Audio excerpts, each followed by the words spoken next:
Welcome to 5-Round MMA. This week we preview UFC 162, Silva versus Weidman. Weidman winning. Can we expect fireworks? Is Weidman a contender or pretender? We interview UFC welterweight Brian Melancon. Please welcome Alex Ramirez and Albert Cita. Thank you very much. I appreciate Guillermo Cita for the awesome introduction. I think he took his pick in there. Yeah, we're doing picks at the end of the show. I threw in a little curveball in there just to see if you guys would catch it. Yeah, no. So it should be an exciting show. We got UFC welterweight Brian Melancon, who's actually on UFC 162 this Saturday. Also break down that I think one of the most anticipated cards of the year, right? Yeah.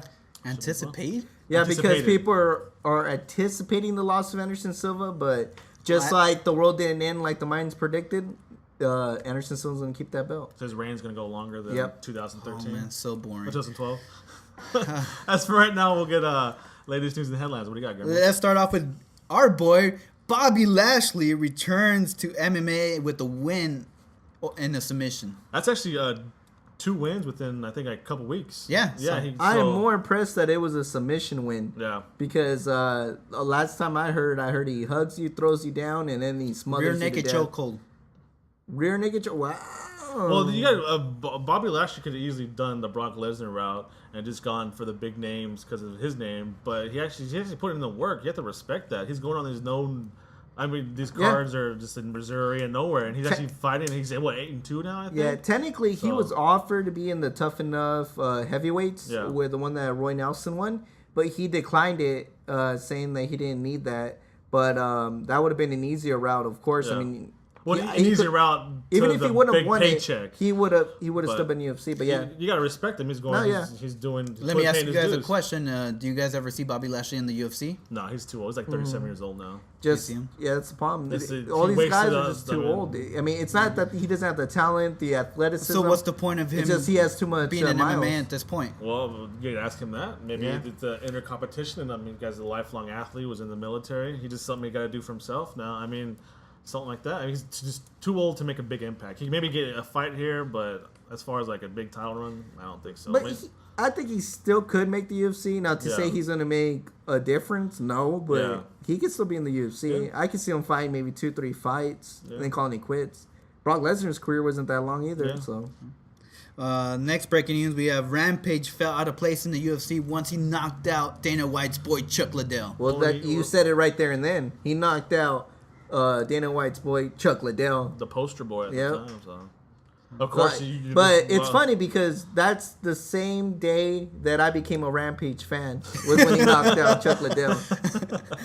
I guess it makes sense. I mean, Dana White and Chuck Liddell, they're promoter fighters, so why wouldn't somebody who knocks him out get a little bit of animosity towards him? So.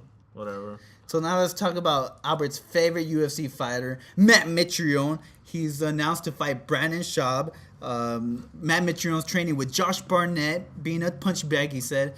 And there's a Twitter feud between Brandon Schaub and Matt Mitrione. What are your thoughts on the fight, and what are your thoughts on Matt Mitrione? Well, this is after Matt Mitrione was sort of that long suspension, right, for his homophobic slurs. His 30-day suspension was that was the suspension in between fights. Yeah, hopefully he learned his lesson there. But I dislike this because it just stops the inevitable, which is him getting cut, and they're just trying to pick more fighters he can probably win against. But I still got Brandon on this just because I hate Matt Mitrione. Their little Twitter feud has gotten pretty bad. I heard they're talking about each other's wives or girlfriends or something. Someone slept with someone, and they're going to go on Maury's show pretty soon. Something like that. But just like their trash talk reflects their fighting, it's garbage. So I think of the two, Brandon Schaub has the most potential. And almost kind of like if he loses... Well, his chin is the only thing that's keeping him away from that potential, I think. We'll see 2 former NFLers getting together to see how much they've progressed. It's the Super Bowl of the UFC. Yeah, they're both on tough together, so let's see. It's interesting to see who's progressed more in their career, so it should be fun to see. Is that it? Yeah, that's it for breaking news today. Okay, so stick around, guys. We'll have UFC welterweight Brian Melancon. Stick around. All right, everybody, don't miss a beat. Make sure you follow us on Twitter at 5RoundMMA, subscribe to our YouTube channel, and always check out the website, 5RoundMMA.com. Honey Badger pre-workout energy drinks gives you the energy you need to do the extra rep, to get the extra set in.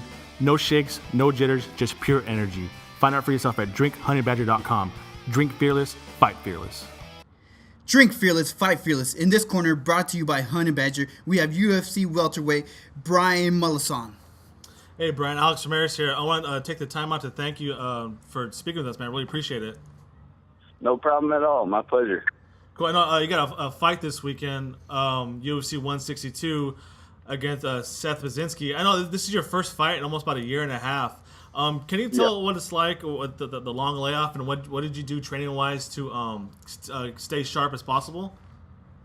Well, I took some time off first because Strikeforce was having trouble scheduling cards and stuff like that, and then I was getting married in September of last year, and since fighting was not paying the bills and stuff at the time, I'm a physical therapist as well, so I took a job running a clinic and, had to help pay for the wedding and stuff like that. And then I was kind of out of training for about 6 months and didn't train at all. And there was talk of, them pulling me over from Strikeforce into the UFC. So as soon as that started happening, I got back into training and, got back in shape because I was living it up for a little while. I was a little overweight and stuff, but, just enjoying it after the normal grind of it. But I got back in shape and been training hard now for about 6 months, focused on this fight alone. So. Okay, Brian, this is Albert. You took such a long break. What is the process you have to really go through to get back into that UFC state of mind, since UFC is like a huge, it's the place to fight? Well, for me, it's I've always, fought the toughest competition possible, and so I've always trained with, the same core group of guys. We've been together for like 6 years, and, we've helped each other, and we're all, kind of doing good things now. One of my buddies is in Bellator now. Another one's the legacy fighting champion. So, everything's kind of clicking all together. So when I got back into the gym, it was, basically like I never missed a beat. And then I think being in Strikeforce and, fighting on the Grand Prix card before like I did, and then fighting in Vegas before has really, prepared me for what it's going to be like, what to expect, and all that kind of stuff. So, I'm looking forward to it. Yeah, I know you do have a Strikeforce and a Bellator experience. Do you think there's a such thing as the UFC debut jitters? Like a lot of fighters kind of use that, like, oh, it was my first time, I wasn't really prepared. Do you think that's true, or is it different on the fighter? I'm sure it is, but I'm sure it just depends on the person. It depends on how you look at fighting, what you're doing it for, and what everything it means to you. If this is your only way to make a living, and that's what you're focused on, and you kind of have to win to stick around to be in the UFC to make a good living, then I would think that would give you more, more jitters, more nervousness, and at the same time, if you're not used to, kind of being in front of that many people, if you fought on smaller shows with only, say 1,500 people in the stands, and then all of a sudden, there's 10, 15,000 people and camera and lights and stuff like that. If you're not expecting that or used to that, then I could see how that would probably make you nervous as well. Yeah, true. Cool. Let's get more into your fight at UFC 162. Your opponent is Seth. What's the key thing you have to do to beat him? Well, he's well-rounded, so, I feel I'm very well-rounded, so I feel like I'm prepared everywhere. So the basic thing for me is just keeping him guessing, disguising what I'm trying to do, and getting my game off, and implementing my game plan, and making sure that, I kind of force my will on the fight. That's the main thing. He's got a reach advantage.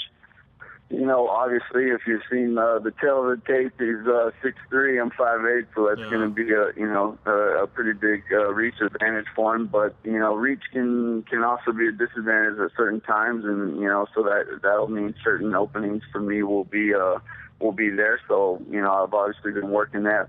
One of my main training partners, like talking about, one of them is 6'3", two of them are 6'1". So for the entire time I've been training, I've been training with taller guys, so it's something I'm used to and comfortable with. So I just got to make sure that like I said, I find those holes and implement my game.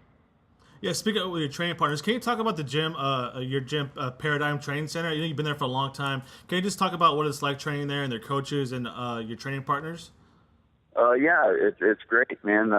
You know, I have Jeff Rexroad is one of my main training partners. He's the MMA coach over there now. I was coaching there for a while, and then kind of stepped away, and now he's taking over and doing a great job. My friend Mike Ronzoulis is he's the one that's just coming on the Bellator Fight Master Series now, so you can check him out. And then we have a lot of other up and coming guys. We have guys that come in from all the time from other gyms. Andrew Craig, who's also on the card with me, he comes in and gets sparring in. And the other day, Tim Kennedy came down with him and was there. So we had in one sparring session quite a few top guys all getting ready for fights coming up soon. So it was nice. And we have the Division I All-American wrestler as our wrestling coach that, you know, I work with a lot, a 5-time national Brazilian Jiu-Jitsu champion that works our Jiu-Jitsu. So, I mean, we have, you know, really high-level coaches in each area, each aspect of it. So they really help us, you know, put everything together. And half your wins are via KO. Is that your favorite thing to do, is stand up and bang with the person? Yeah, I'd say so. You know, it's much easier to knock somebody out than it is to submit them. And it's more exciting for the fans. When I first started, I was more of a ground guy, like in the amateur ranks. Like most of my wins, I think all of them are by submission. But then, you know, the stand-up took a little longer for me to kind of develop, you know, footwork, timing, head movement, all those kinds of things. But I always hit hard. So once I started learning the timing and learning when I hit people, it usually hurts them. Then I was like, okay, let's do the stand-up thing a lot more often now. So. Yeah. So, Houston, Texas. Can you talk about the tough Houston fight scene? What was it like just going through the process of amateur and then getting to the pro? I know some pretty tough dudes from Texas, man. Yeah, man. Houston is great. Texas, the TDLR, the licensing board, they had done away with amateur fighting for a while, and then so everybody just had to turn pro. And then me and 5 of my friends, my teammates from the same gym, we actually all fought on the first card that was sanctioned again as an amateur fight back in like 2007, I think it was. And then so, you know, just seeing the process grow again to all of these guys now in Houston. You know, there's been a ton of MMA gyms pop up and a lot of tough guys, and now you get good training in at a bunch of different places.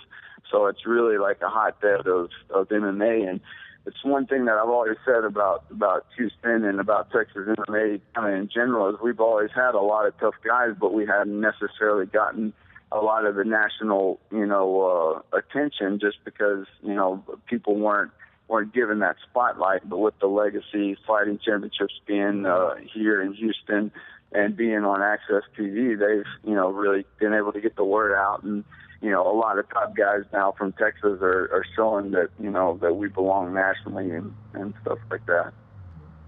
All right, and last question before we let you go. I think a lot of fans are going to be new to seeing who you are. What can they expect to see on Saturday?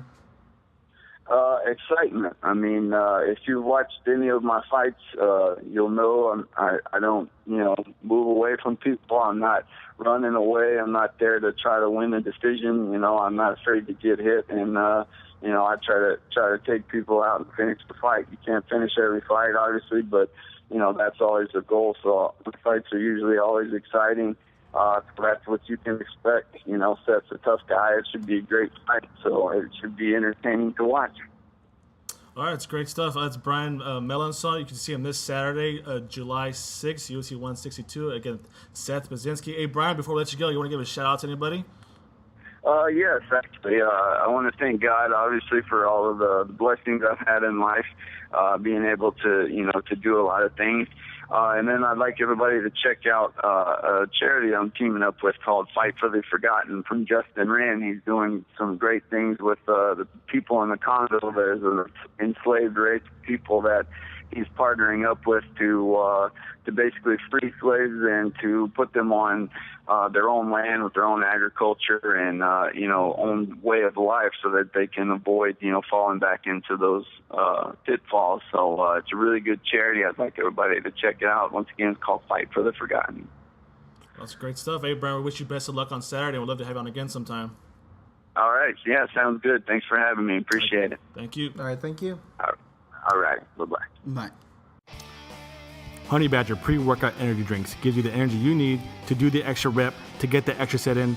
No shakes, no jitters, just pure energy. Find out for yourself at drinkhoney-badger.com.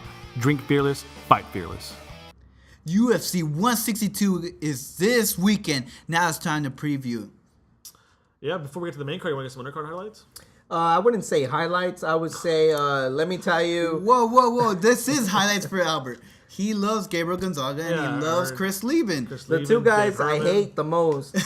I wish it would go all the way down to King of the Cage, where I think that's where their fan base is at, because they do not belong. You said that Gabriel Gonzaga deserved a shot against King Velasquez so he can get knocked out. I might freaking get knocked out. I'm sure. Didn't we do the whole? I remember the March Madness episode we did. Like, it wasn't Gonzaga and Velasquez go up together. You said Gonzaga might have a shot there. Never in my life. Never in my life. So what bones do you have to pick with Gabriel Gonzaga, and what bones do you have to pick with Chris Lieben? A lot. Gabriel Gonzaga was done when Randy Couture beat him, and he's fighting Dave Herman, who's lost 4 straight, and he's coming off of a drug suspension, and yet other people are getting cut that were coming off wins, but yet somehow this guy always finds his way back in here. And then finally they put, the only kudos I'm giving, they finally put Chris Lieben where he belongs in the prelims. Yeah, I don't know why. Who is Chris Lieben fighting? Andrew Craig, which it doesn't matter. Andrew Craig's probably going to get a win because Chris Lieben is been done. He should have retired after he beat Vanderlei, because that's as best it's going to get for him. Yeah. I don't know if he would have retired after that. He was on a roll. Well, he should have, because they were talking about title match right after that. But let's start with the main card. The main card. We have Dennis Seaver versus Cub Swanson. I'm actually excited about this fight. I'm beyond excited. Yeah. These two guys are tearing up the 145 division ever since they both made the drop to 145. Yeah. They have made a big impact. And like you said, Cub Swanson does have that loss against Lamas. But other than that, he's gone, 4 straight. His last one against Dustin Poirier, who is supposed to be the next big thing in this weight class, and he ended up beating him. So both these guys are in a huge tear, and this fight means a lot, especially the way it's going to finish. What do you see Cub Swanson has to do to win? Avoid Seaver's stand-up and just be more well-rounded. Avoid that spinning back kick is what he needs to do. I think Swanson has a pretty good ground game too, so I think he could just try and take him down. I mean, Seaver got knocked out by Cerrone, so I think just switching levels on Seaver a lot will help. Yeah, but that was at 155. Just switching levels is what you have to do. But I mean, you said this is a big fight in the featherweight division, but I mean, well, yeah. Because if you look at the rest, who else is going to fight? Well, the featherweight division right now is a mess. So how important is this bout for that's why the winner out of this fight? Epic, because it's up for grabs. Technically, no one's the true number one contender. Well, I mean, it all depends the whole division is really depends on what Anthony Pettis wants to do, right? Yes. If he says yes, I want to fight, then all the guys get to get back seat. But if he says no, then it's kind of I guess whoever performed better then, right? So that's what I'm saying. And you got Raquel Lamas to worry about too, who's just sitting there without an opponent, who's behind who's on limbo. Who's the closest thing to the number one contender. So I don't know. Featherweight division, I think, is a mess. So the next fight we have Mark Munoz versus Tim Boetsch. Your guys' thoughts on the fight? Mark Munoz is finally coming back after that devastating loss to Chris Weidman. Well, he was injured too, yeah. Yeah, but it's been a long break for him. And pretty much this is for Tim Boetsch to continue his semi-run. He lost to Costa Philip. Remember what you're talking about? Yeah, but that's what I'm saying, semi-run, because you got to get back on a run now again. Yeah. So what does each fighter have to do to win, or what do you see? What's the biggest strength you see from each fighter? Well, Munoz obviously is wrestling. Yeah. But I don't think he'll be able to power Tim Boetsch, who's a huge middleweight, so it'll be kind of interesting to see who. It's pretty much Tim Boach's power versus Mark Muniz's wrestling. Yeah, so I think if Boach is big enough to Costa showed that wrestling does beat Tim Boach, Yeah. and Mark Muniz is technically the best wrestler in MMA. So I'm going off of awards. But Costa is smaller than Munoz, I think. So like he was able to. I think he's quicker, and he's quicker at least because Munoz he is kind of But Mark slow. Muniz has shown that he is capable of getting knocked out. Yeah. I mean, Matt Hamill did it. Yeah. Chris Weidman recently did it, and Tim Yeah. Boach. I mean, he put down Okami late in the third round. Yeah. So the guy has power. So is this fight gonna set up a title contender, no, or is way. it just to keep each fighter relevant? It's to keep each fighter relevant. Yeah. Tim Boach has to murder Mark Munoz to get his title shot.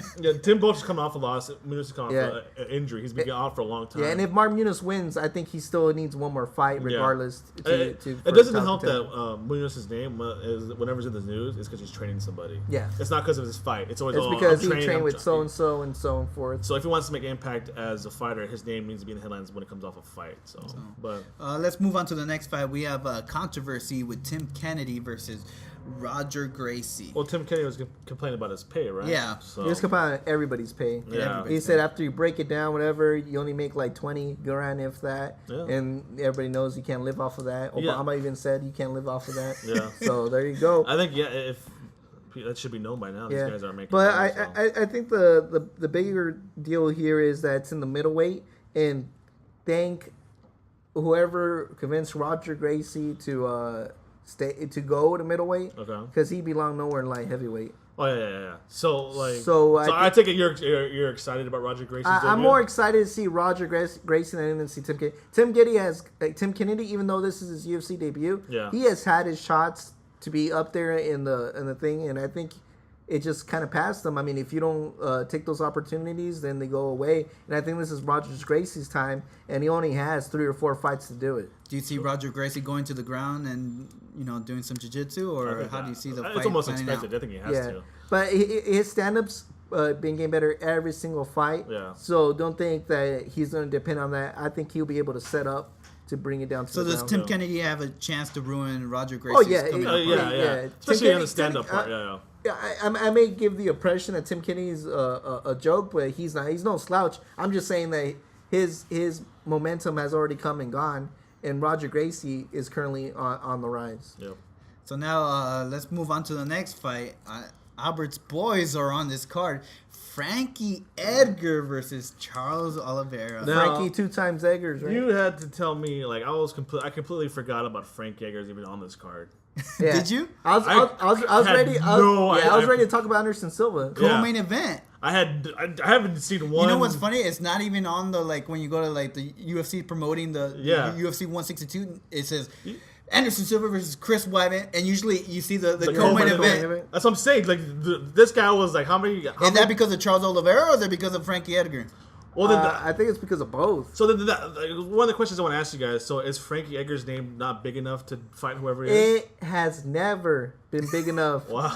When he was fighting BJ It's true. Penn and BJ Benson Penn Henderson, made that Benson. event. Benson Henderson made that event. Gray Maynard. Greg Maynard made that. Oh, see, but see, that was probably like who tuned in to see that. The only reason is after Who they tuned fought, in? We all tuned in. the third fight was the only one that people really, after seeing the second one. Yeah. Well, they But saw the second one. People were not hyped up about that rematch until what happened at the end. Then they tuned in for the third one. And people weren't tuned in after that fight to watch him fight Benson Henderson. I think they were tuned in to see Benson Henderson. Wow, Frankie Edgar. So who do you? What do you see? This is an interesting thing because Charles. Both guys aren't really on a roll right now. Yeah, both Frankie's guys are lost coming in a off row. two in a But row. both these guys just currently made their drop to 145. Yeah. If you remember, Oliveira for the longest what, it 1 was and at 2 one was after he fought, yeah. was at 155. Yeah. But never matched up against Frankie Edgar. But see, this is where I think is to the advantage of Charlie Oliveira because he was tearing it up in 155, but then you can clearly see he didn't belong in that division. Yeah. Frankie Edgar clearly didn't belong in 155, but he had that speed Clearly didn't advantage. belong. He was a champion at 155. Multiple How did he not? times. Yeah, how did he not belong in 155? Because he can easily drop to 145. He could easily drop down, Okay, but- he belonged in 155, but the only reason he was good was because of his speed. At 145, his speed's no longer an advantage, which I think Charles Oliveira is going to play that into his advantage and win the fight. You forget Frankie Edgar fought Jose Aldo as well. And he lost, so there you go. But you're saying this guy can't main event. Do you see him after this fight being a co-main event, main event? No, man. I see him. I wish he goes to Bellator after this fight after when Charlie Over chokes him out. You're forgetting he is the co-main event to this pay-per-view card. One of the traditionally. And you're saying that this fight is not really that relevant. Okay, it's not even in the poster. That tells you it's not in the poster, but he's still the co-main event. Yeah, and he's going to get choked out, and we'll see him in Bellator next season. So you're saying if he loses, that'll be 3 losses in a row. Listening, we can do it straight up like this. We'll trade Frankie Edgar for what's his name? Eddie Alvarez. Straight up trade. There you go. What do you have against Frankie Edgar? Dude, first of all, I don't like anything from Jersey. I don't like Jersey Shore. I don't like anything. I don't like the Stitch or the Snitch, whatever his name is. I thought you liked Stitch. Nah, man. I don't like he nothing. He did it thought he was from Jersey. You're like, oh man, that's Oscar's boy. When he first saw Stitch. Let's go to the main event though. Anderson Silva versus Chris Weidman. I mean, what more can you say? I'll give this to Chris Weidman. Out of anybody that has ever fought Anderson Silva, he has the biggest percentage that he might win. But don't get it wrong, that percentage is still like 20%. Is Chris Weidman's wrestling better than Chael Sonnen? Oh yeah, it's better, but I wouldn't say it's more effective. But he does have better wrestling. I think he's more finely tuned and crisper than Chael. Because Chael Sonnen will go in and take a couple punches and get you down. But Chael Sonnen's ground and pound is more effective than Chris Weidman's. But Chris Weidman has a way better. I mean, his stand up is light years away from Chael Sonnen. Chael Sonnen would never have a stand up like Chris Weidman has, or Chris Weidman could have. Well, what about his Matt Serra Jiu-Jitsu too, man? Come on, well, famous Serra Jiu-Jitsu. Well, we got Nogueira Jiu-Jitsu. Anderson Silva is obviously the favorite with you guys. Is there anything he needs to worry about? The only thing he needs to worry about, to tell you the truth, is just staying too long in the ground. Yeah. Because and the only reason I say this is because refs seem to favor the guy that's on top. Yeah. I'm not saying he's going to do damage on the ground. I'm saying he's probably going to be favored if it goes to 5 rounds, which I doubt it. Yeah. But other than that, I have no idea why Anderson Silva should be scared, worried. You can't say it's a complete lock because it's a sporting event and it's a fight and anything can happen. So, I mean, like, obviously, you have to go in. The best fighter in the world is going to be favored no matter what. And with the guy, Chris Weidman, who's only 9-0, I mean, come on. Well, that's my next question. Coming off of a long break. Yeah. Is Chris Weidman a legitimate contender? Did he deserve to fight Anderson Silva this coming Saturday? At the time. But look at the roster, though. Yeah. I mean, it's not UFC's fault that Vitor Belfort's beating everybody. Yeah. I mean, and like, that Hector Lombard couldn't perform to his potential. Yeah, and Tim Boach just kind of played it out. So let's say Chris Weidman, would that be an upset or? It'd be like it's gonna be bigger than Matt Serra beating GSP. If John Bone Jones beat Anderson Silva, it'll be an upset. I don't know about that. If anybody beats Anderson Silva, it's an upset. Yeah, I mean, but Weidman's 9-0. A lot of his big wins were coming off of guys he was filling late in for. replacements. Yeah, so I mean, he beat Munoz, but Munoz is kind of panning out to be kind of. He beat Damian Maia on short notice. Too, so, but I don't know. I mean, even if he does win, I don't see him being a long title reign anyways. You don't see Chris Weidman being a long title contender? No, but then again, I said the same thing about Frankie Edgar too, so I don't know. Now, what do you mean? It wasn't a long reign. It was 3 fights, 4? Yeah, it was what? That's a lot, He defended dude. against BJ Penn, defended against... Twice. Gray Maynard. Yeah, Gray Maynard. Twice. So. That's 4. A lot longer than I thought. I didn't even think Frankie was going to win that fight, That's so true. to tell you the truth. But, I didn't think he was going to go past BJ Penn. Yeah, so... But, I don't know. I mean, you always have Chris Weidman. He always has that Serra. Actually, the old thing with Matt Serra, he did the biggest upset ever, so that kind of in his that's corner, the other thing, too. I mean? Matt Serra's not going to be in his corner. Yeah. So, but I don't think it's a big deal. You don't think so? Yeah. Well, he does. The jiu-jitsu is going to play into part. Yeah. You think it's going to turn into a jiu-jitsu fight? No. From the wrestling? Don't He'll need some advice from Matt Serra? It ends in the first or second round standing up, and that's Anderson Silva. Let's get into the predictions then. Let's do predictions for the main card. Let's start off from the bottom, not from the top. We have Dennis Seaver versus Cub Swanson. I got Cub Swanson winning barely, and I think it's going to be a war. I'm going to go Dennis Seaver. I think he's... Matter of fact, you know what? Stamp the fight of the night on this one. Yeah. I got Cub Swanson. I think if he's not fighting like for a title or number 1 contender, Cub Swanson brings it every fight. Should be a great fight, though. Yeah. We got Mark Munoz versus Tim Boach. Who do you got? I got Mark Munoz winning just because I think he really feels like he needs this win. And I feel like Tim Boach already got... I think he's on the way down. Yeah. I think he got as high as he can get. I'm going to go with Tim Boach just because I think Munoz's layoff was too long. I mean, he ballooned up to like over almost 300 pounds. Wow. So like now he got down to 180. So now I think it's going to be too much of a weight cut, too long of a layoff. I think Tim Boach is going to be the fresher of the fight. I think Tim Boach will win this fight. I think against Costa Filippo, he was actually hurt. I mean, who would just lay there and take shots? Yeah. So I think that was just a little hiccup. I think he's still relevant. I still think he's a better fighter. He has some in the tank. So I got Tim Boach winning that. The next fight we have is Tim Kennedy versus Roger Gracie. I'm going to go with Roger Gracie. I think he's just a fresher, new face, got a lot more to prove. I think, like you said, Tim Kennedy's time had passed, so that's how it goes. Yeah, Roger Gracie easily winning this one. Well, not easily, but I got Roger Gracie winning. Yeah, so do I. I got Roger Gracie with the coming out party in the UFC. Yeah. So whenever Gracie's doing good in MMA, I think it's good for the sport. It's good for MMA. Yeah. So now we have your boy Frank Yeager versus Charles Oliveira. Charles Oliveira, we're naked choke first round. That was very specific. I think Frank Yeager's gonna last him. So 3-round decision, Frank Yeager. Yeah, 3-round decision. Well, that's the only way Frank Yeager wins. Yeah, he's good. I think in order to get him down the ground, you got to catch him. So he's not going to catch him. Even though you say the speed's not going to play a part, I think the speed plays a part. And then we got the title fight: Anderson, the champion, Silva versus Chris, the contender, Weidman. Anderson Silva. Yeah, Anderson Silva. Chris Weidman. Chris Weidman. Chris Weidman. How? Upset. Like how? Yeah, please tell me. He got some plaques on the wall that says he can take Anderson Silva down for, 25 minutes. Not 24 minutes, 25 minutes. Well, we shall see, right? I just don't. I think Weidman's going to come out a little more aggressive than he should in the beginning. I think he's going to try and catch Anderson Silva off guard. So he's going to come out super aggressive. And it's going to come out and hurt him. So. That's why I 100% agree, because I think Chris Weidman already has in his head that I'm gonna beat him, and he's gonna get on too aggressive. You're gonna see Anderson Silva do his thing, throw a jab. No, I think he'll start off like that, where it's like, oh, let me see what Anderson Silva's really made out of, and he might get in trouble. He might get in trouble, but I think that's where his wrestling comes in. But see, that's the problem. After he realizes how easy it is taking down Anderson Silva, he's just gonna do it constantly every round. Usually, when you're in trouble against Anderson Silva, it's already the end of the fight. Yeah. Oh my God. That's the problem. I'm just tired of Anderson Silva. If he was way more exciting out there. What? I mean, he knocks guys out left and right. He does stuff that I can't even do on Street Fighter. I mean, I down front beat all the time, and I can't do stuff that Anderson Silva does. I just see I need to see like Anderson Silva be like a lion out there.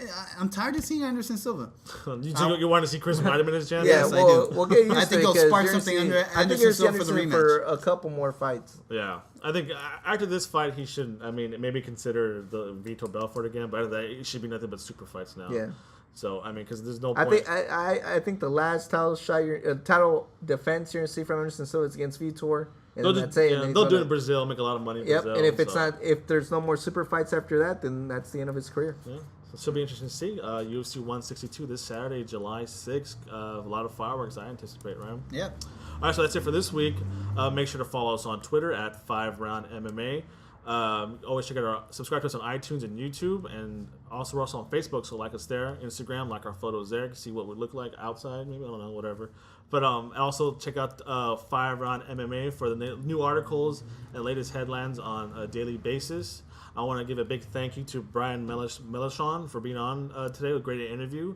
I want to thank our sponsors, Honey Badger Performance Energy Drinks. Make sure to drink Honey Badger, drinkhoneybadger.com. I also want to thank Top Rated MMA. Check out their stuff at topratedmma.com. I also want to thank Madhouse Clothing Line. So go shop at madhouse.com. You got some final words, Albert? Just that we'd like to apologize. Our studio's under construction, as you can tell. Yeah. Hopefully it gets better from this point on. And I'd like to thank everybody for listening.